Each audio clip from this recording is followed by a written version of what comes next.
Hello and welcome. My name is May, and today I would like to talk to you about how I made my first resin and wood project. I will put in the video on how I did this, and then after the video I will return and let you know the things I would do differently next time, and hopefully that will help you out so that you don't make the same mistakes. So let's just get started. I start off by transferring my pattern onto a piece of wood using carbon paper. Using a number 7 spiral blade on my scroll saw, I cut out my pattern.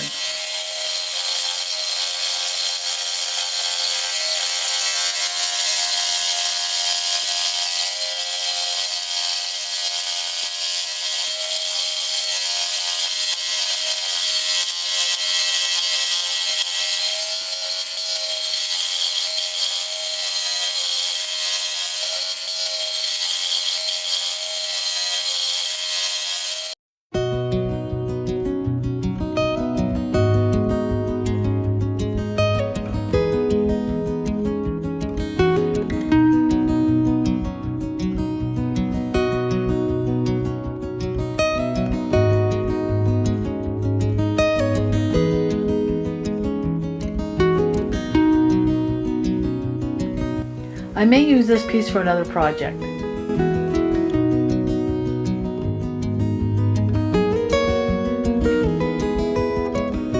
I give it a quick sand on both sides. I'm now ready for the backing. I didn't have a large enough thin piece for my backing, so I decided to use 3 strips of thin pieces of wood that I had on hand.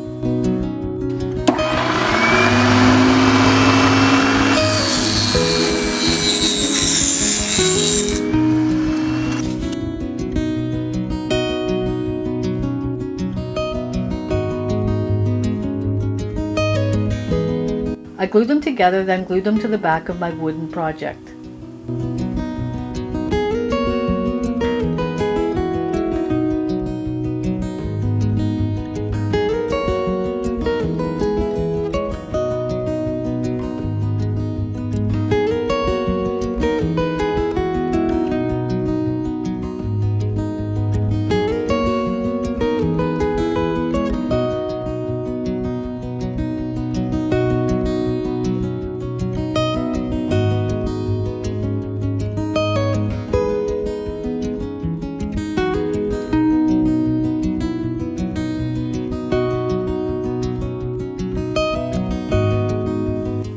I am just roughly marking out where I need to put my glue.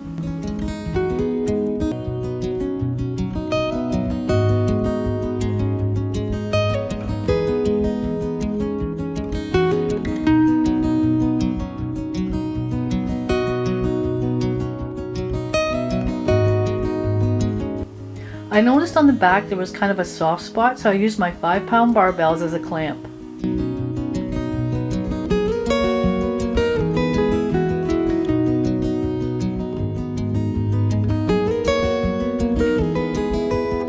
Once my back is dried and secured, I'm ready to resin.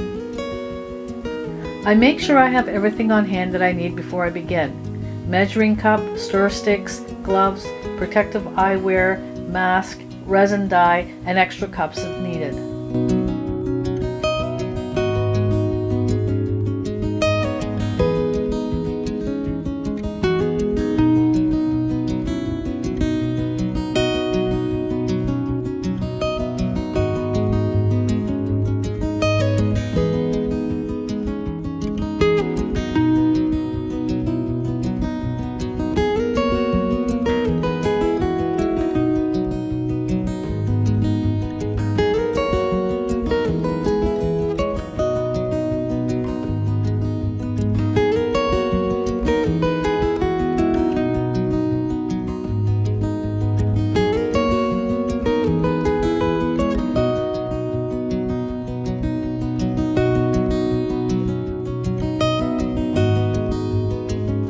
I read the instructions, and the maximum pour thickness is 1/4 of an inch, so I will have to pour this in 3 different stages.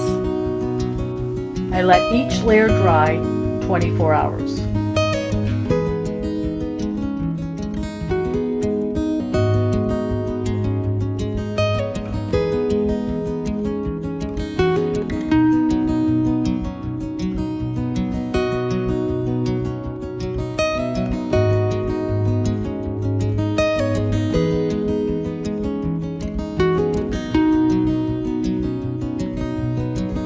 With those drips, I will just wipe off, then sand later.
With the leftover resin, I don't want to waste, so I have a silicone mold that I can use for resin jewelry.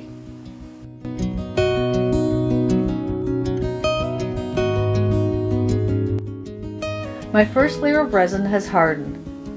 Now for my next layer.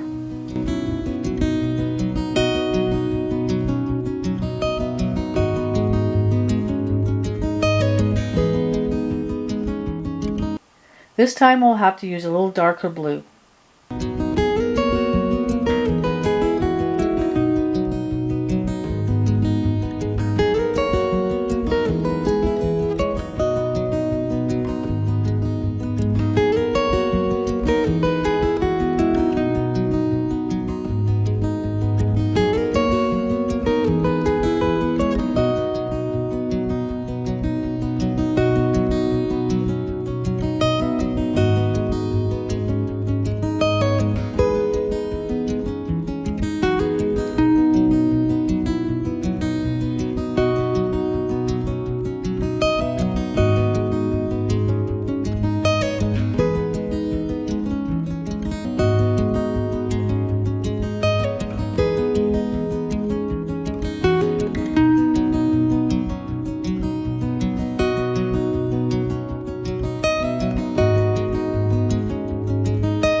I use a lighter to get the bubbles out.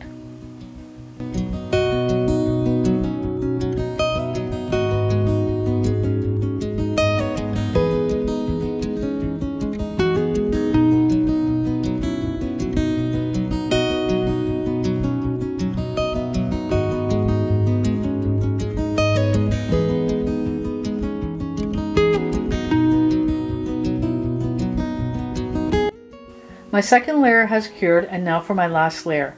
I want to make sure that my last layer is level.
Well, here's the finished product.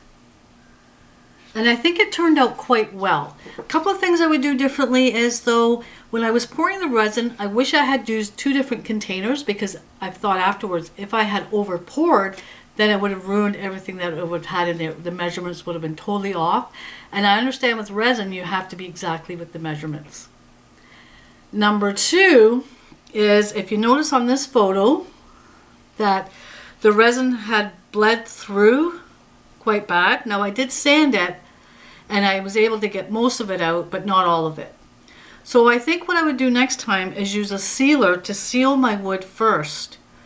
And you can use that and do a thin coat of resin, maybe with a paintbrush. And I also saw on YouTube someone else used a sanding sealer. I haven't tried that yet, but I will try that next time.